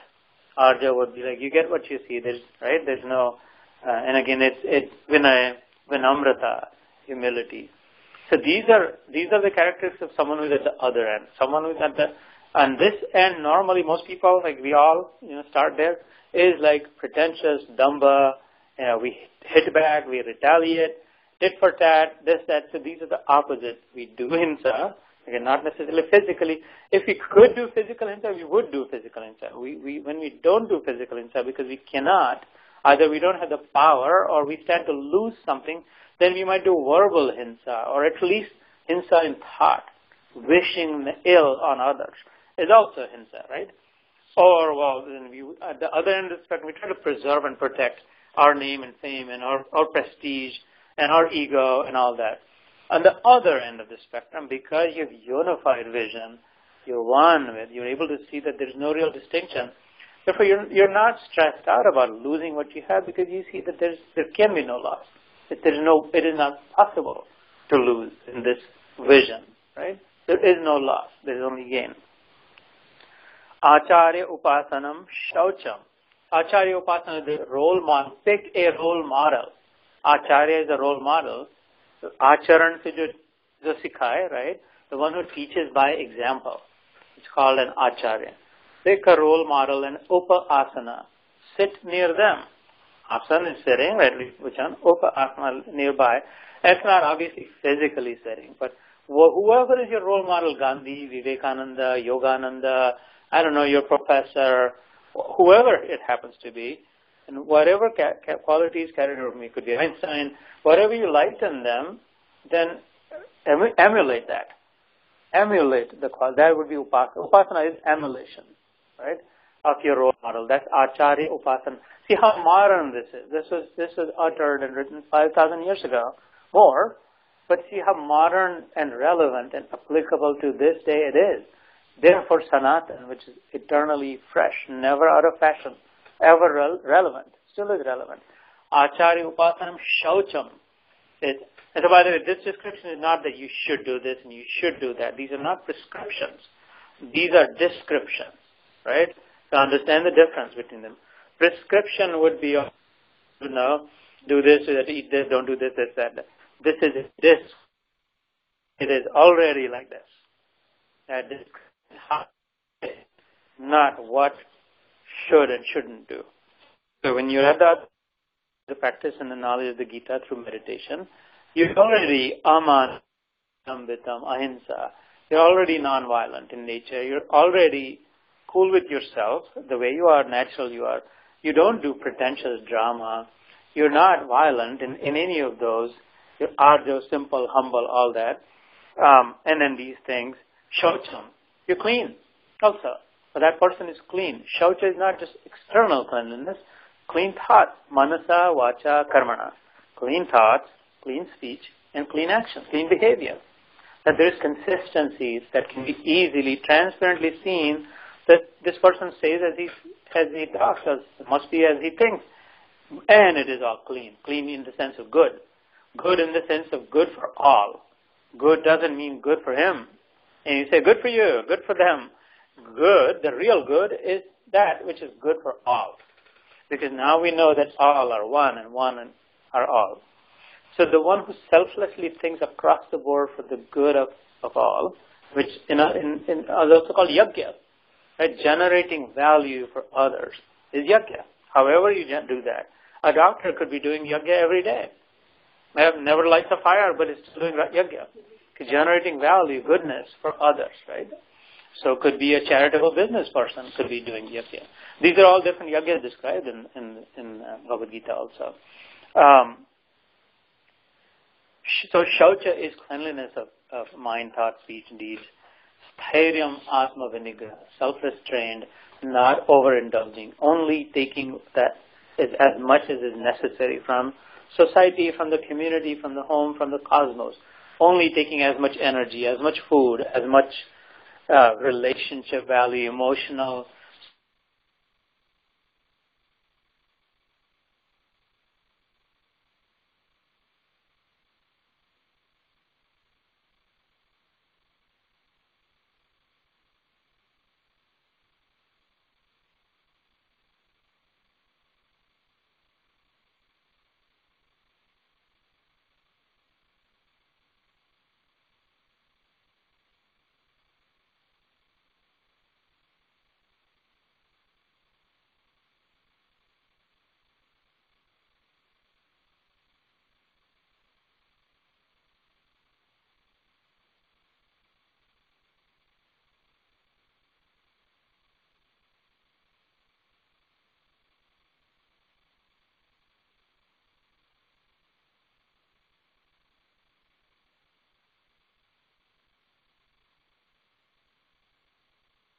The good was already in there. You were just reminded of the feeling of goodness. And so the one who's able to dip into the original goodness, the boundless goodness, no longer is a captive to anything external. No longer dependent that I have to have this. I have to watch this show. I have to have this kind of food. I have to have this, that. If I have it, fine. If I don't have it, fine. The goodness is intact. Right? That would be indriyartheshu vairagyam. Cut off as if from sensory perception. No longer dependent. No longer a slave to sensory perception. That's indriyartheshu vairagyam. Anahankara evacha. Ahankar nahi hai. The ego is demolished. Ego is destroyed. How destroyed? It's dissolved into the cosmic ego. Not that, because the dead man's ego is also demolished. But the suggestion is not to become dead. Here the suggestion is to expand your ego, such that it's not localized. It's not personalized. That this is me, the limited finite me, and this is all I am. It is to expand and look, everything belongs to you. You are in everyone. Everyone is in you. Therefore, you don't have to compete. You don't have to hanker after. You don't have to envy, right? That's anahankara evacha. Janma mrityu jara vyadi dukkha doshanu darshanam. So I promise this. Maybe we'll make this as the last. We're coming up. It's an hour, more than an hour and a half. So we'll take this as the last piece of that shloka, and then we'll end it. Janma mrityu jara vyadi dukkha doshanu darshanam. That person then is situated in truth and is able to stay quietly happy, having realized this constant degradation of this limited life form the wave example, for example, the water in the wave, having identified that, I was not a wave before. Some force propelled me to take the form of a wave. As I was forming and growing bigger, simultaneously I was also degrading and becoming smaller. As I was rising, inherently in it was my fall, too. I was falling down, and then I was crashing into pieces, distributing and destroying, and even within that, right? So therefore, I don't want to associate with that reality. There is a deeper, bigger, fuller reality that I want to identify with. So Janma is like, I came from somewhere. I don't know where I came from. Do you know where you came from? Like, where was I before? This is a dream character asking another dream character, like, the dream started and I feel like I'm a guy, I'm wearing white. Where was I before this dream started? Where did I come from? Who is my source? Do I even have a source? Shouldn't I have a source? If I exist, if whatever exists, if matter exists, for example, there has to be a source. Think scientifically. How can anything exist without its source? Cannot. Which means that I came from somewhere. I was born as a Janma, and then I'm also going to die. When this dream ends, where do the characters go? When the wave crashes and into 1,000 pieces, what happens to the wave? I'm not asking about the water. What happened to the wave that once was the mighty force, the tsunami? What happened to it, right? That's mrityu, janma, mrityu, jara. So for me, when I was born, from the moment I was born, I was marching towards death. Right? So we celebrate birthdays in reality simultaneously. We don't say it. We're also celebrating death days. I am 50 years old, but maybe I'm really in reality, and I'm 50 years dead. Is it not? I'm going to live to 80, I don't know, 82, whatever. Before 91, it's like 98, 19. Kid for that. Well, the body I'm talking about, Mohini, I don't die. So Janma, Mrityu, in between that, Jara, as I'm getting old, the point was, when I was born, with it was stamped that I will die. If I'm considering myself as the body, the moment the doctors pulled me out, certified this birth has happened, they wrote right there that, and he's going to die. That's Janma Mrityu. By the way, from the time that this person was born and the time this person will be dead, continuously this person will become old. This is like really bad. I'm born, but I'm going to die. And every moment, that's Jara. Janma Mrityu Jara. that constantly this person becomes older. Who wants to be older? Nobody. Right? Everyone wants to remain young. Old is not good considered. So, but look at the reality. I'm just kidding. I'm also getting older. I'm just for the sake of the children. So Janma, Mrityu, Jara is getting older. Now, it would be okay if it was limited to those three, that you're born, you're going to die, and from the moment of birth to the moment of death, you're constantly going to become older. But that's not all. In between, you're going to have vyadhi, diseases. Even that experience is not going to stay the same. You might have cancer, you might have diabetes, you might have malaria, you might that. There are going to be terrible experiences of diseases also. Even it's not going to let you sit still, even with the Janma, Mrityu, Jara, Vyadhi. Okay, I'll accept that. But by the way, as you're experiencing those terrible things, there will also be dukkha. From nowhere, I don't know why, but there will be griefs and miseries that will hit you.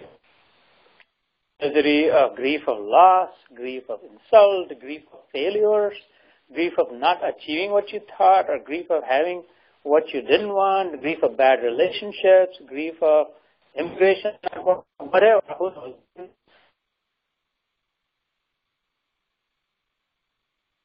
Janma, Mrityu, Jara, Vyadhi, Dukkha, and then there will be whatever is left in between. But chalni hoti hai na, usme lagi bade nikal gaye, fir chote bhi nikal gaye, fir chote bhi nikal gaye, fir chote nikal gaye in India mein.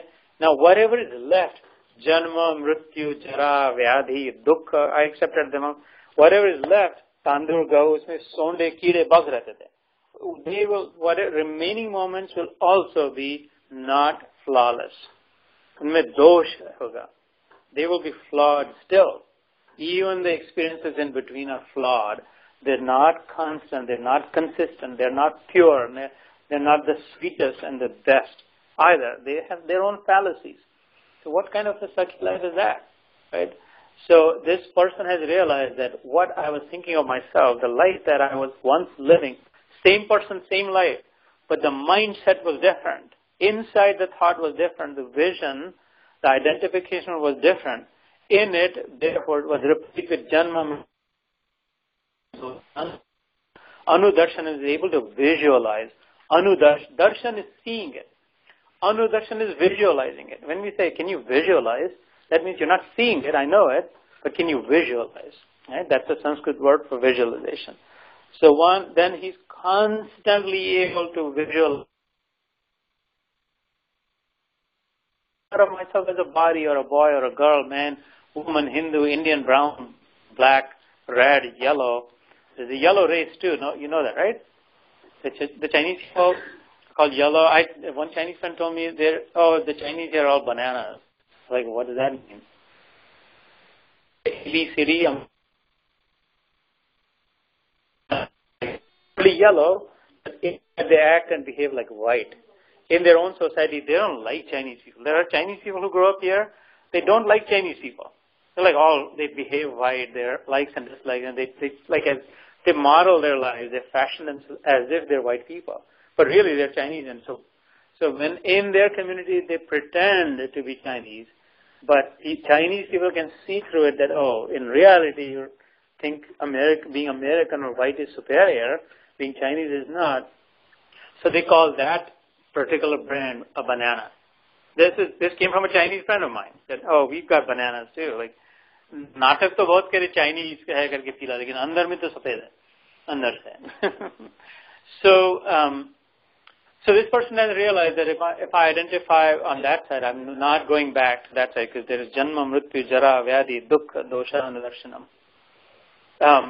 And so I'm staying where I am because there is none of that. So with that, I think I'll give you all a break, much to everyone's relief. What we might do is still, since it's the last piece remaining, we'll take 5 more minutes of doing dhyan to sort of recapture some of the lessons. And then I'd encourage everyone to share some of your own thoughts, just whatever you picked up in the form of response to 2 questions. One would be, what was your takeaway from this conversation? What's the one thing that you picked from this? It doesn't have to be more than 1. If you feel like it, share more, but it doesn't.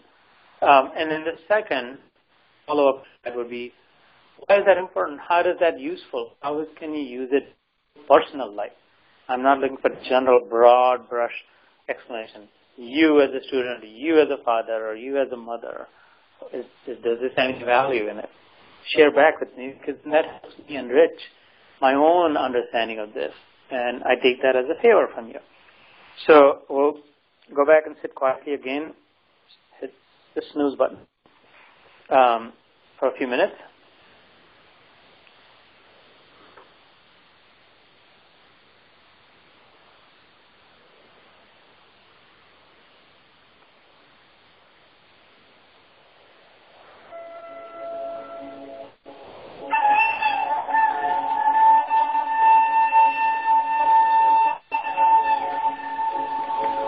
फिर एक बार शांत बैठे, आंखें बंद, स्थिर चित्त, no rules, no obligations, no worries, no image to manage, nothing pretentious, just the way I am, in my own inherent goodness. I was designed in goodness. I was born in love. It is love that I seek. I feel good when I give love, the gifts that I give, and the kind words, and the money that allows me to bring something of value for someone. At the end of it, it is love, exchange, that fulfills my heart.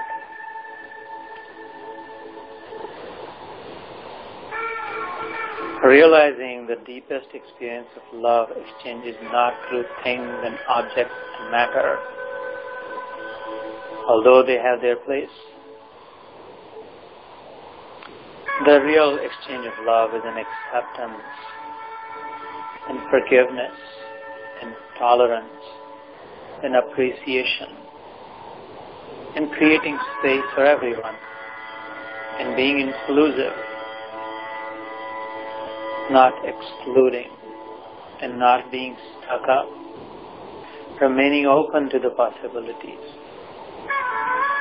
giving everyone their freedom.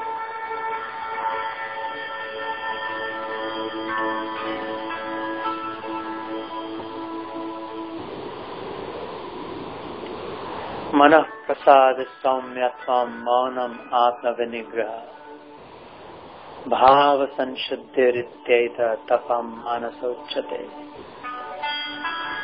Bhagavan Vasudev Sri Krishna describes the penance of the mind. Prasanna chitta, ever happy, joyful, rejoicing in itself. Saumyatva, mild nature, not cantankerous, not prickly, not stabbing with words, not hurtful, soothing, healing, helpful, building, not breaking, bringing the best in others, not the beast, making others feel good about themselves, not about me.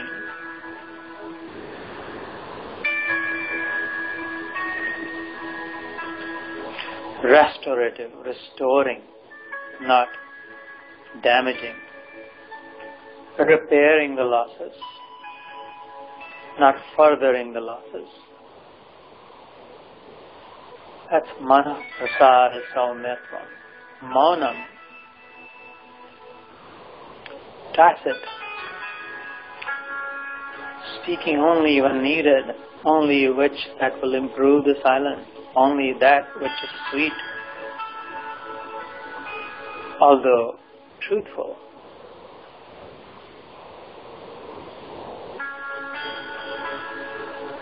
Bhava sanshuddhi, clean of mind, clean of thoughts, clean of intentions, agenda-free, no personal motive. That is the penance of the mind. Tapo manasa uchyate.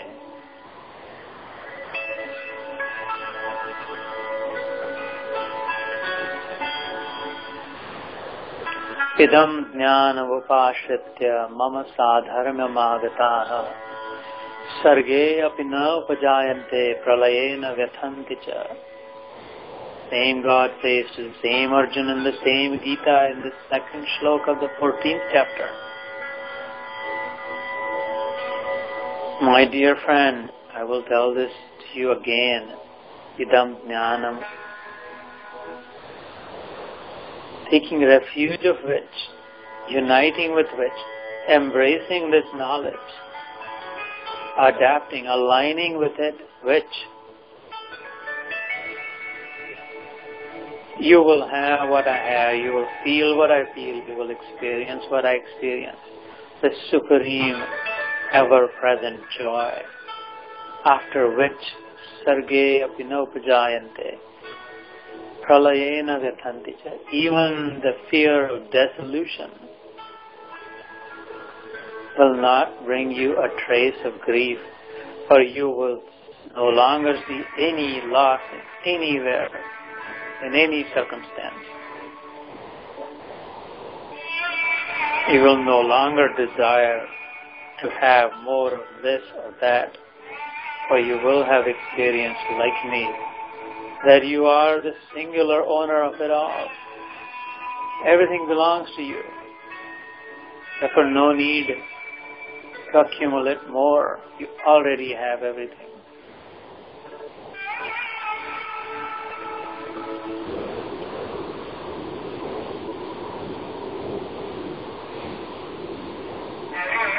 I will keep an open mind. I will do myself a favor. I will be smart in not closing it. For with closing the mind, who knows what I might close the door to.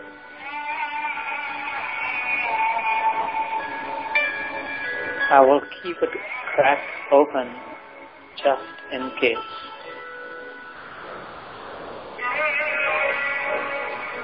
If the truth has its own power, then it will force its way into my life.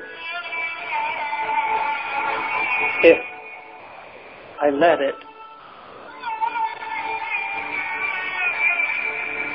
if I want it, if I allow it, it will not break the door. If left open, it will open it.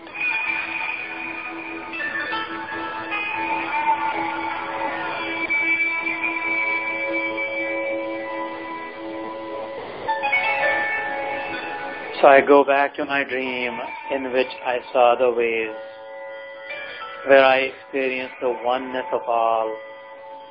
My feet have now dried. The sun is high in the sky, shining bright. How the time passed. I retraced my footsteps.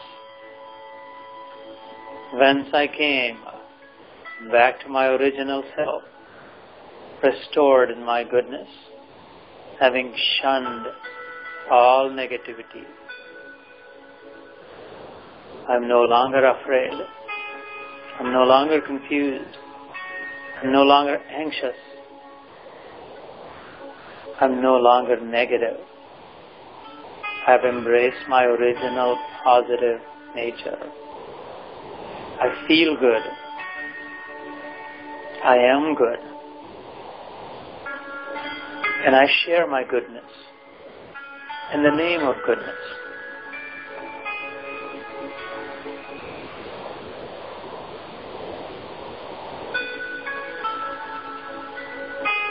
And I love you and all in the love, the Lord of my love. I, Sri Krishna.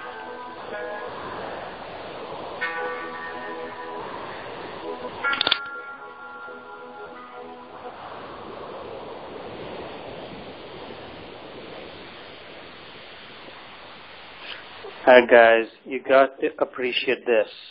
You're welcome. What? We started at 10 and we ended at 12. This is not your ordinary Desi forum.